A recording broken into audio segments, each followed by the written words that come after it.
I love this one. Is a club a good place to find good women? To find good women? Well, define good. Because I can go to a club. Because there's a lot of good women at Hakkasan right now. Yeah, good for what? There's a lot of great women at Zook right now.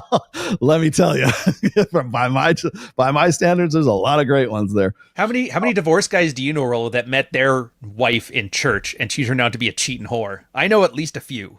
So it's like, it's a crapshoot, man. Either way. Well, I mean, if you look at statistically speaking, more people meet online than in any other form of meeting right now, and have done so really since 2000 or around 2005, somewhere around. So I guess by club, it's like maybe you're gonna start asking us about websites. Is meeting a girl on Facebook wholesome? Is the Tinder girls hoes? Like, what website do the good women hang out at? So I love this. I forget who it was. One of these trad it might have been Ashley St. Clair. One of these trad femme chicks was saying, you shouldn't go and never meet women at clubs because you're looking in the wrong place. If you want a high quality woman, you have to go to high quality places to find the high quality that you're looking for. Blah, blah, blah. You will stop looking for high quality women at low quality places. Like, did they mention the high quality places? And so I love this because it's their private community, isn't it? Conversation happens it's so recyclable. And then of course I can't resist. I go, look, I met my wife at a gig at a club. Okay, 28 years. We got one kid. We're very happily married. Trust me, the whole don't meet at a low quality club. Blah blah blah. Okay. And then of course I say this is like, and I met my BPD girlfriend. And when I was in my 20s, I met her at the college bookstore. Okay. so let's just throw the whole, don't meet at a club. Like, you're going to go meet at some like coyote ugly, like country bar where they have like it's something out of like fucking Yellowstone where they're smashing, beers across each other's faces and they're stabbing each other. Okay. Don't go there. Don't go to the dive bar. But if you go to Zook, if you go to some other places, you're going to find it's whatever it is, what it is, man. And slumming places are actually a good place to find girls. If a girl who just got out of a long-term relationship, they go slumming it just same as the next guy. You can go to Bible study if you like flat girls who are trying to get their life straightened out with God. Yeah, I mean, that's an option as well. But I think what's funny to me is like, okay, well, what's a good place? A library? Who the fuck goes to libraries anymore? Yeah. A museum, really? You meet chicks in museums. I had to ask some guys, have you ever met a girl in a museum? I had to take them to a museum. You have to bring them there. You can't find them there. Place, yeah. That's not a meet place. That's a take a date there place, right? It's their private communities, the war room of feminine excellence. That's where you meet the high quality women. Coffee shops, church, school, I guess. I don't know. But so here's the response, automatic response is this. Well, Rollo, that was back in the 90s. Things have changed since then. Yeah, you're not meeting them anywhere. I haven't. In fact, I met plenty of girls in like the late 80s and early 90s, and I had a great time when I was doing that too.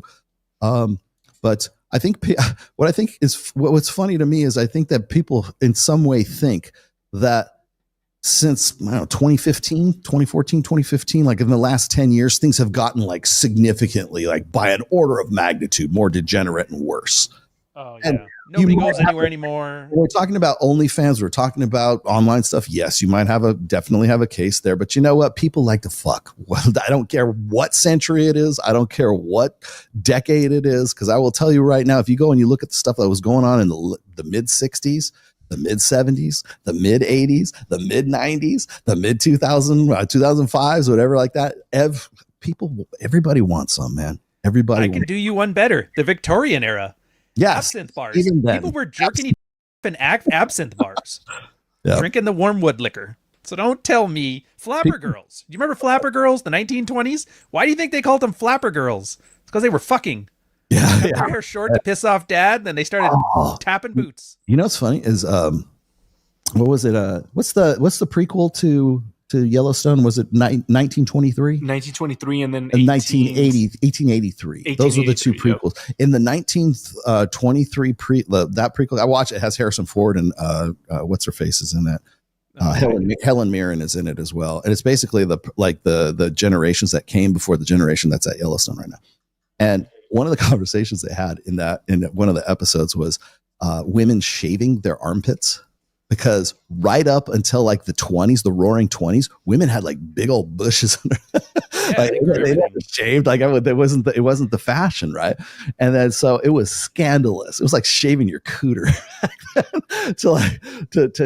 Because it was the French. It was a French thing. Like the French would bring the French women would bring that over to the United States and U.S. women's, because they were the flappers. The flappers were the first ones to shave their armpits, right?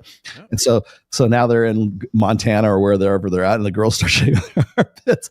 And they think it's the most degenerate thing in the world is for a woman to shave her armpits. And now it's like completely the opposite. We think it's horrible if she looks like she smells like feet and patchouli if she. Well, in the 40s, Gillette, because after the war they weren't selling razors anymore, so they had to convince women to start shaving their legs. Yeah. And then do you remember in like the 80s and 90s, where porn in the 80s, there was like, it was big, like they'd always have bikini lines in that because you had tan outside. That was and then in the 90s, with tanning booths invented, the idea was being fully tanned, no tan lines. Mm-hmm. And then in the 2000s, they started putting their bikinis on in tanning booths to get the tan lines again, so they felt more wholesome. Mm-hmm. And it's just like, so it looks like more natural. Yeah, I naturally got this. I lay in the sun all the time. You live in New York. Yeah, I'm not naked like one of them whores. Anyway, give me those. Yeah. Well, it's always escalation, right? So it's like shaving your armpits was scandalous back then. That was degenerate, guys. That was fun. Like in the 1920s, that was degenerate. Yeah. And then, like, I remember, God, I love getting into this line. I remember in the late 80s when I first started getting to the Hollywood metal scene and stuff like that, and chicks had strippers started to get belly piercings, like navel piercings. Oh, yeah. Now my wife has, my daughter does not have one. My wife has had one for forever, right? And I like how you had your yes. I remember when those came out, because if I saw a girl, she had a nice flat stomach and she had a belly piercing, that was a stripper. I wanted to fuck this. This is the chick I want to.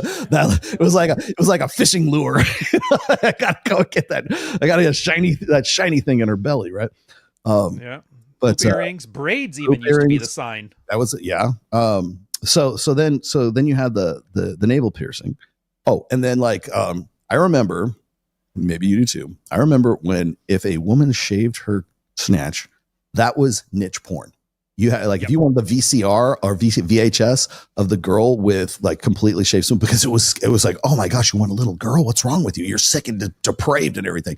Now every single girl in porn has like next to nothing, and to have a big old bush is like, that's niche porn now. That's the niche. Well, and I remember the landing strip there was a thing for a little while, and then one girl even made like an echelon that pointed down, and this is. So it's just so weird, the trends, how they move. So then you have that, and then remember the tramp stamp. Any girl had a tramp stamp. She was a stripper, and you had to get with that chick, right? Because that's what they do. And I remember now everybody has the tramp stamp. Even at the time, people were like, "Oh, imagine when she's old and what that's going to look like. She'll have to explain that to her grandkids." No, she won't, because her grandkids they've got piercings through their nipples now. Well, yeah, the dream catcher, the underboob dream catcher. And then that was there for a while. And now there's those thigh ones, the ones that cover like the quadricep. Yeah. I call those boob chandeliers. Dude, I don't like, I'm a tattoo guy. I don't like those ones. No, I'm okay with tats. It's just like not that many tats. But, and so that was escalation, then there's the tramp stamp, and then there's I'm going to get my tongue pierced. So for no other reason than to. Oh yeah. The bar in the tongue. And then, I don't know how this got started, but it's the splitting of the tongue. So it looks like you have a snake tongue, like you have two separate tongues and stuff like that. I'm just like, why the fuck would you want to, like, who would think of that? Yeah, I don't know. Who would think to do something like that? But escalation, man. And then now it's like titty piercings and stuff like that. All that stuff is escalation. And I'm just old fashioned. What happened to a girl with a landing strip and a sleeve and a half sleeve? I feel bad because it's like I'm going to go. I do this every year. I go to the AVN Awards and I do interviews with Domo and some of the other girls, because we have friends of the show that are in the business, right? You don't got to explain it to me. You read the articles. I get it. To you. Yeah, I know. Rolo, how can you hang out with these girls? Isn't that against who you really are? They're hanging with me. No, not at all. In fact, I actually love sex. Thank you very much. Like what would Jesus do? He'd hang out with prostitutes. So do what Jesus does. Interview them, find out what they're all about. Right? Exactly. So I'll probably be going to that. I think it's the last week of January, and I always get run up the flagpole for that one for going to those. But so we'll have them on there, and I'll be talking to these girls, and I'm fascinated. But like, what on earth possessed you to get the snake tongue thing, But I think what's interesting about that is the just sort of the response that I get from these girls, but just getting to understanding who they are. Most of them, like half of them are single moms. Half of them are just sort of like domestic, very domestic outside of whatever it is whatever else that they do. And so they, you want to talk about like degeneracy, across the ages. It's like, when were we wholesome? when was there like what 1950s? Leave It to Beaver. Like, I'm sure you could probably find BDSM porn from the 1950s. I'm absolutely certain you could find. There's no period in human history where you can't find it. Yeah. There's ancient Greek stuff. How many pots did they have of like chicks sucking dick? Yeah, exactly. Well, and it kind of comes like, I don't know. I hate people are going to hate me for this, but like, that whole adage about like, good men create good times create weak men create bad times create good men. I know the one. It's like it's supposed to be this cycle and stuff. The right-wing cyclic nature of history argument. I get it. Everybody wants a cycle. Everybody wants history to repeat itself. No, they don't. They want it to go back to this idyllic, romanticized era that they think existed, and it really didn't. No. And I like to point out that the guys who went, I've seen so many movies on this and so many documentaries on World War I, and all the young men who really wanted to go fight in World War I, they were like, hey, let's go, because they thought it was going to be over in a month or something like that, and they thought it was just they're going to fight like their grandfathers did from horseback and a saber and everything else. Yeah, like the Napoleonic era. Until they were in I think it was the Seine or whatever. In France, and they met the first 50 caliber machine gun, and it mowed them down in like an industrial fashion and just killed millions. Mustard gas. Oh yeah, mustard gas. I mean, it was warfare on an industrialized scale, and they had no idea what they were getting themselves into. And I think that's probably where we're headed as far as like, this degeneracy or the next. Well, we're starting World War III. If we did, you'd be dead. Because we have drones that could automatically just fly down and kill you. Like, there's probably a drone for every man, woman, and child in the United States that they could probably just kill you immediately, right? And you wouldn't even know what to do until the first million people were dead. Yeah. That thing is kind of scary. The only thing I'm glad about is that they have such limited range because of battery technology. So if anything, Elon's like those EV cars going to save the earth. That probably would have killed us all if they had good batteries. Yeah. God, I forget what I love these disaster movies that try to sort of forecast what's going to happen in the future, and I love that. I forget the one I was watching, but it was there was a scene in there where the self-driving cars were just like running people into the walls and running people into the just to kill them in the cars, right? Because that was the protocol. It was just kill everybody that's in a car. Maybe it might have been Westworld or something. Like, Westworld's not so far away, quite honestly. Yeah. I think it's funny that like when we're talking about degeneracy and all this stuff, like people keep thinking like, we're only a few years away from like sex bots, which is something of a topic. Let me guess. Women will start acting right once the sex bots come out. Once the sex bot come out, all women will. Yeah, they'll have to. These once little the AI porn comes out, the girls will act right. Once the sex dolls come out, the girls will act right. Once VHS porn comes out, the girls will act right. Yeah. Mm-hmm. Or I think one technology away. Mike Sartain's take on this is a little bit different, though. He thinks it'll be women that are fucking the sex bots and not guys, because guys are going to be like, guys don't care, because guys care about the virtual experience. Like, you could plug the guy into the Matrix and have like put him in a pod and he'd probably be fine. You don't need a bot for that, right? But headset and whatever. He's convinced that it will be women that are going to be fucking the sex robots. I can see that. Yeah, he's a good listener. He always takes care of. Yeah, it does. Yeah, it's always ready to go whenever you are. Yeah, sits down, puts up with your shit.